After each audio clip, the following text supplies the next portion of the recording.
Yung buhay po namin before, nung hindi pa ako sa V-Mobile, is napakasimple lang. Kasi po, nag-abroad po yung daddy ko. So, mga gastusin, nasusustentuhan naman. Pero nung hindi na siya nakapag-abroad, medyo nahirapan po kami. Kasi yung father ko, siya lang talaga yung natatrabaho dahil yung mother ko is a plain housewife. So, dati po, may sarili po kaming bahay. So, nung hindi na nakapag-abroad yung daddy ko, nailit po ng bank yung lupa namin.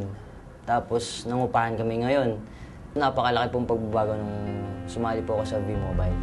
Kasi po dati, sabi ko nga, nangupahan lang kami. Sumali ako sa V-Mobile, karoon po kami ng sariling bahay. Pagpagawa po ko ng bahay, paggawa po ng bahay yung kapatid ko. Dati, parang simpleng tao lang ako. So ngayon, mas marami na akong pinapangarap pa sa buhay.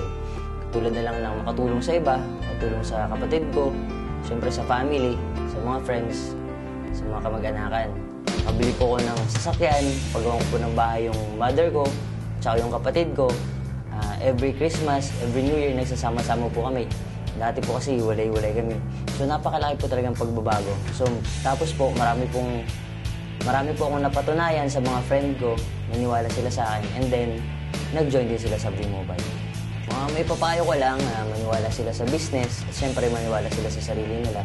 Magkaroon sila ng determination, focus sa sarili, tsaka focus din sa business, tsaka pag-aralan nila mabuti yung business. So, sa mga aspiring na gusto rin maging millionaire katulad ko sa V-Mobile, huwag na po kayo maghanap ng iba pa. Dahil po ang V-Mobile nandito lang sa tabi natin. So, igagrab lang natin ang opportunity para lahat po tayo magbigyan ng magandang buhay. Mensahe ko lang po sa V-Mobile, maraming salamat po. Dahil kung walang V-Mobile, wala rin po ako sa natatayuan ko ngayon.